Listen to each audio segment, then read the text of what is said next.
네, 이제 야당 얘기를 좀 해보겠습니다. 안철수의 남자들 많이 있었는데 탈당에 머뭇거리고 있습니다. 왜 그럴까요? 그 얘기를 좀 짚어보겠습니다.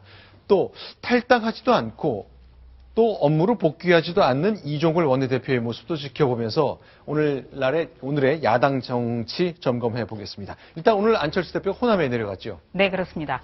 1박 2일로 내려갔습니다. 그만큼 안철수 의원의 성공 여부가 야당의 심장부 그리고 야당의 텃밭인 호남에 달려있다는 것이 바로 1박 2일까지 이 행보를 연장한 것에 그런 무게를 두고 있다는 점 말씀드리겠습니다. 자, 전주를 방문했는데요. 직접 한번 들어보겠습니다. 뭐라고 얘기를 했을까요? 확인합니다. 야당이 대안세력으로 인정받지 못하면 내년 총선에서 국민의 선택을 받기가 힘듭니다. 지난 9월 2일 처음 전주에서 혁신이 실패했다고 말씀을 드리면서 이제 이 모든 일들이 시작이 됐습니다. 전주에서 시작해서 다시 전주로 돌아왔습니다. 야권 내에서 불평합니다. 기울어진 운동장 때문에 너무 어렵다. 그러면 평평하게 세우려면 외연을 넓히고 많은 사람들을 수용할 때만 운동장이 평평해집니다. 생각이 다른 사람들은 자꾸 배척하는 행위는 기울어진 운동장을 더 기울게 만드는 일입니다. 왜 그걸 깨닫지 못하는지. 자, 핵심적인 얘기. 생각이 다른 사람을 너무 배척한다. 이래가지고는 그 정치 지형을 유리하게 만들지 못하는데 결국 문재인 대표를 겨냥한 걸로 보입니다. 박사원 의원. 그렇죠. 지금 이제 탈당 이후에 무엇보다 중요한 것이 네. 호남 민심이 과연 탈당한 안철수를 대체 세력으로 새정치연합보다 지지해 주느냐. 이게 네. 관건 아니겠습니까? 거기 가서 본인이 탈당할 수밖에 없었던 이유. 이것은 혁신이 그 당 안에서는 불가능하고 무엇보다도 문재인 대표가 자신과 생각이 다른 사람들을 배척한다. 지금 아까 여기서 기울어진 운동장 얘기를 했습니다만 바로 그 15일 날은 또 뭐라 했냐면은 네. 자신과 생각이 다른 사람은 한나라당이다. 한나라당 프레임이다. 이렇게 몰아붙이고 이렇게 생각이 다른 사람을 배척하는 사람은 집권할 수도 없고 네. 집권해서도 안 된다라고 하는 이유. 그래서 문재인식 새정치연합으로는 그 총선에 많은 민심을 담을 수 없다. 이런 어떤 자기 정당성을 지금 네. 이제 설파하고 있는 거로 보입니다. 자, 전주도 방문했지만 이제 광주도 방문했는데요. 지금은 광주은행에서 통장을 직접 개설하는 장면입니다. 그렇죠. 은행원과 만나서 통장을 들고 반갑게 악수를 나누고 있습니다. 그런데요. 자, 오늘 또 기자간담회가 있었습니다. 그 얘기를 들어보면요. 안철수 의원이 지금 광야로 스스로 나섰지만 앞으로 어떻게 해야 되겠다는 구상이 좀 담겨 있습니다. 그 얘기 듣고 얘기 계속 이어가겠습니다. 저희가 여론조사에 포함이 되면서 새누리당의 지지도가 30%대로 하락한다는 점입니다. 아마도 그래서 새누리당에서 저에 대한 공격을 아주 맹렬하게 시작하고 있습니다. 저와 새정년이 혁신 경쟁을 할 수밖에는 없다고 봅니다. 낡은 정치를 바꾸는 게 제가 정치를 하는 이유입니다. 저는 낡은 정치 바꾸지 못하면 저는 정치 더 이상 하지 않겠습니다.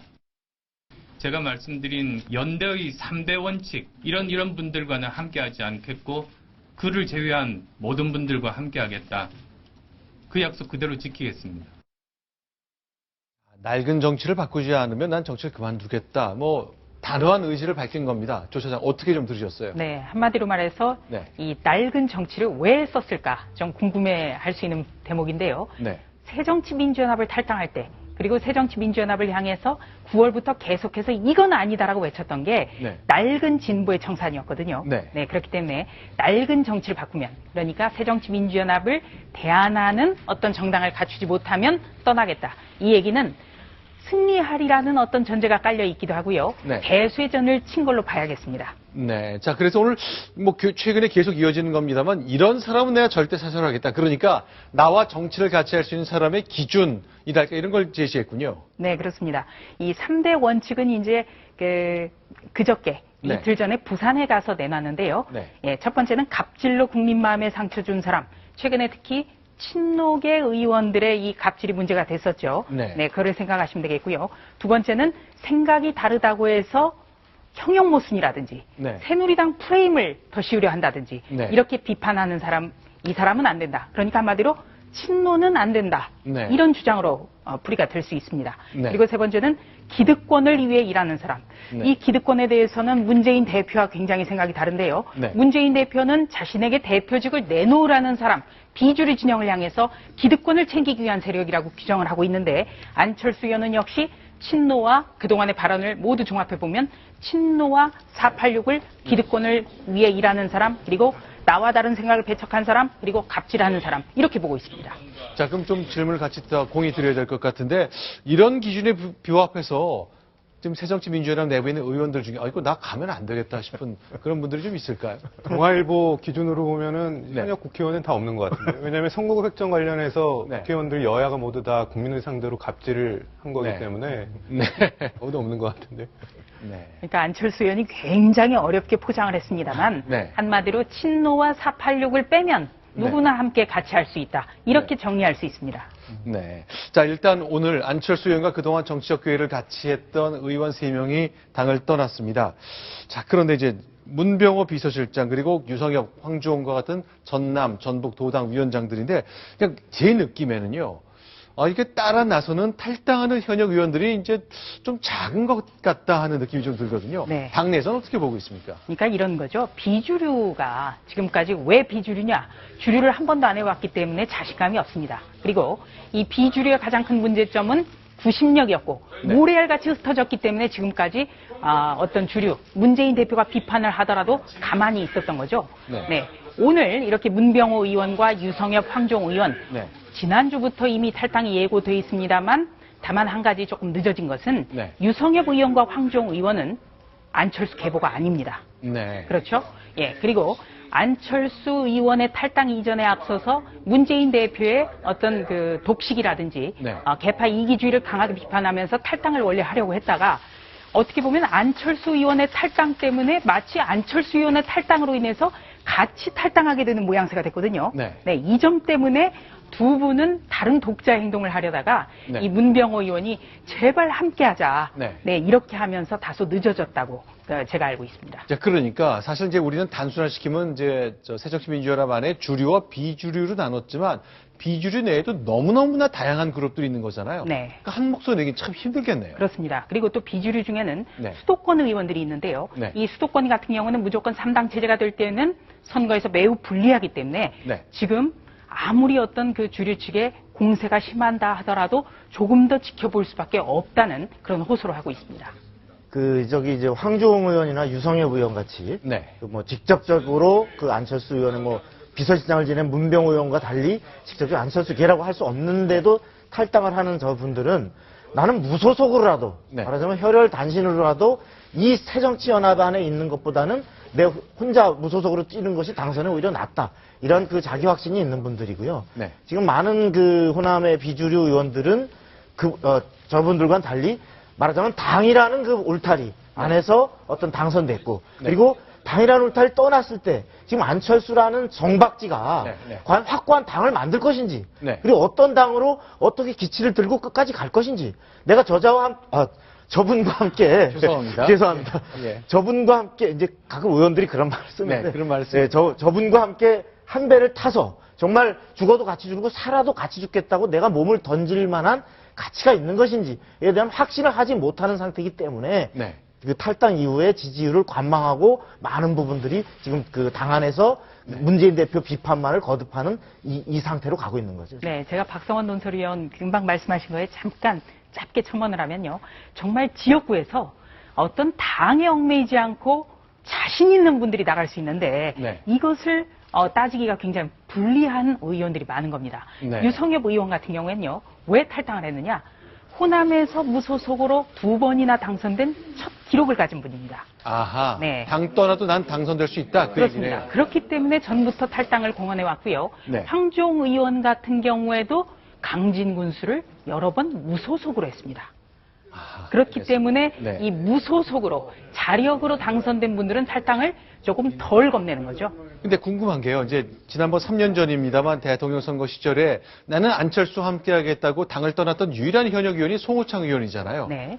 송호창 의원은 그냥 아직 있더라고요. 네. 그거 어떻게 봐야 됩니까? 예, 이제 송호창 의원이 왜 안 갔을까? 네. 이것은 하나는 안철수 의원의 그만큼 리더십이 공고하지 못했다고 할 수도 있지만요. 네. 또 한 가지는 송호창 의원의 지역구가 수도권입니다. 네. 그래서 이 나갈 경우에는 본인이 굉장히 불리하다는 그런 현실적인 점도 작용을 하고 있을 겁니다. 다만 지금 송호창 의원에 대해서 당내에서는 좀 말들이 있는데요. 네. 예, 지금 계속해서 나는 갈 수 없는 이유에 대해서 안철수 의원을 복귀시키기 위해서 남아있는 거다. 이런 네. 얘기를 하거든요. 네. 당내 한 인사가 저한테 그런 얘기를 했습니다. 남녀가 헤어질 때는 네. 미련 없이 그냥 잘 되길 바라면서 헤어져야지 네. 자꾸 어떤 조건을 붙이고 자기 합리화해서는 안 된다. 이런 지적도 나오고 있습니다. 자, 새누리당 과연 어떤 생각을 갖고 있을까요? 오늘 아침 회의 장면으로 여러분을 안내합니다. 당내 갈등과 관련해서 사직성의 각오로 난국을 돌파하겠다 이야기했는데 지금 사직성의 각오로 나서야 할 것은 집안 싸움이 아니라 국민의 목소리에 응답하는 것임을. 안철수 의원이 대통령을 향해 국서를 퍼부었습니다. 안철수식 정치야말로 새 정치가 아니라 우리 정치에서 철수되어야 할 후퇴의 전형입니다.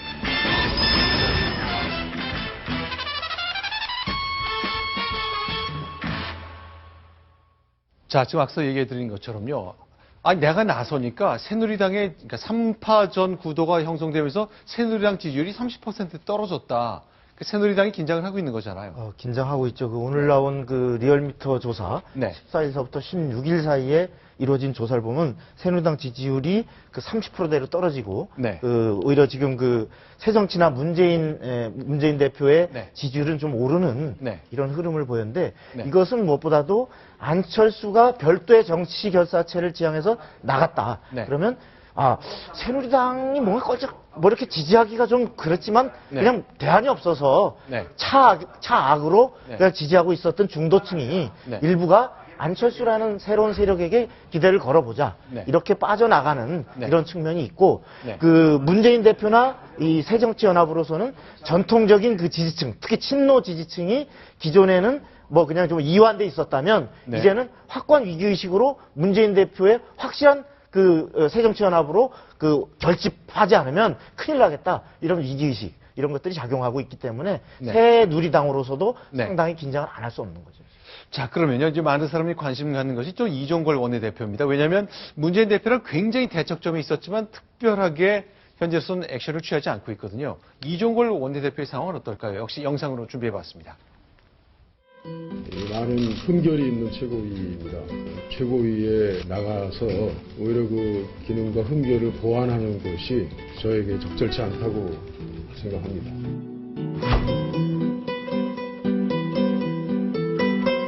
민주주의가 어떻게 위기에 내몰리고 있는지 고해하는 자리에 원내대표는 보이지 않습니다. 누구를 위한 정치를 하는 것입니까? 왜 불러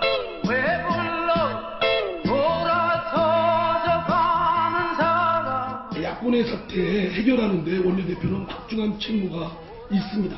야권의 리더십이 붕괴되고 해체되는 이 마당에 최고위에 불참하겠다라는 것은 납득하기 어렵습니다.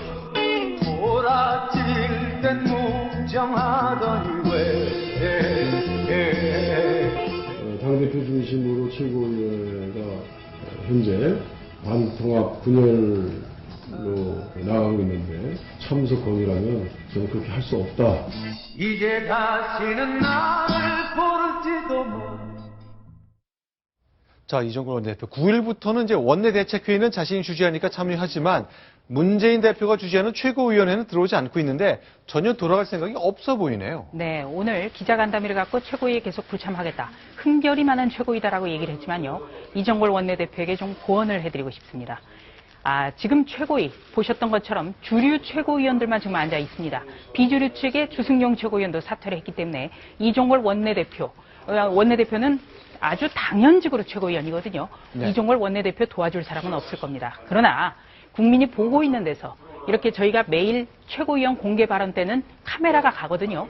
그때 오히려 정말 선명하게 잘못된 것을 짚는 것이 훨씬 효율적일 겁니다. 자, 일단 조수진 차장 말씀은 이제 복귀해서 문제를 지적하는 것, 그것이 이제 옳은 정치의 방식이라는 것으로 고언을 했는데, 자, 이종걸 원내대표 현재로서는 돌아갈 생각이 없는 것이 분명해 보입니다만, 과연 언제까지 계속 이어질까요? 자, 다른 얘기 좀 해봤으면 좋겠습니다. 박민혁 차장. 네. 이명박 대통령이 최근에 뉴스의 중심이 되는 경우가 간혹 나왔는데 오늘 전체 행사를 좀 했다면서요? 네, 그렇습니다. 이제 연말 송년 모임 때이지 않습니까? 그래서 이 MB 쪽도 친이계라고 하죠. 친이계도 여주 이포보입니다. 이게 4대강에서 가장 상징적인 데인데요. 네. 가장 사람들이 많이 찾아서 알려지기도 많이 알려진 곳이 이포보인데 여기서 이제 부부 동반으로 송년 모임을 가졌습니다. 그래서 친이계들이 다 모였는데 네, 해가 뉘엿뉘엿한 거 보니까 오후 4시 언저리쯤 아닌가 싶은데요. 네네. 자, 이렇게 송년 행사 뭐 당연히 할 수 있는 건데 여주 이포보에서 한 이유가 다 있을 것 같아요. 왜 저긴가요? 조금 전에 말씀드렸듯이 네. 이 이명박 전 대통령의 업적이라고 하면 가장 네. 문제가 되는 것도 그렇지만 역설적으로 4대강이지 않습니까? 보이는 것에 있어서는 네. 토목이나 이런 부분에 있어서 그래서 가장 상징적인 장소가 4대강이고 그다음에 네. 4대강이 내내 비판을 받았다가 네. 최근에 가뭄으로 인해서 다시 좀 재평가가 일기 시작하자 이제 저런 곳을 상징적인 곳을 선택을 해서 친이계의 송년 모임을 가진 것으로 보입니다. 네. 자, 지금 보시는 곳이요. 바로 남한강에 새로 신설된 보입니다. 네. 4대강 사업 때문에 새로 만들어졌기 때문에 저길 갔고요. 네. 지금 박민혁 차장이 얘기한 대로 이 정권 들어와서 감사원 감사도 받고 참 말도 많았습니다만 최근 극심한 가뭄을 통해서 어떤 효용을 인정받은 모양새가 됐기 때문에 오히려 저 과시하는 측면도 있는 거죠. 그리고 또 그 최근에 법원에서 네. 그 4대강 사업을 진행한 네. 절차에 하자가 있었다 이렇게 해서 그 논란이 있었는데 법적으로 그 사업 절차에 하자가 없었다라는 또 판결까지 났기 때문에 네. 홀가분한 마음으로 어떤 4대강에 대한 당시 그 관여했던 수석 장관들 전부 참여해서 어떤 그 송년을 같이 즐기는 이런 자리를 가진 것 같습니다. 짧게 하면 이명박 전 대통령 같은 경우에 이제 4대강이 네. 이제 조금 더 시간은 걸리겠지만 제대로 된 평가를 받을 것이다. 그때까지 좀 기다려보자. 이런 입장입니다. 네. 네, 실제 오늘 기자들에게 질문을 받았는데요. 이렇게 답했네요. 같이 듣겠습니다. 정치에 대해 한 말씀 덕담이라든지 부탁드리겠습니다. 뭐 물어봐요. 지금 국회의장과 관련해서 경제 활성화 법안이 지금 제대로 통과가 안 되고 있는데요. 어떻게 평가하시는지 한 말씀 부탁드릴게요. 그건 내가 대답할 거라고 생각하고 묻나? 최고의 업적이라고 생각하시는 4대강 방문 이제 소감 한 말씀 그러면 부탁드릴게요. 근데 시큰 이야기는 이제 와서 뭘 이야기해?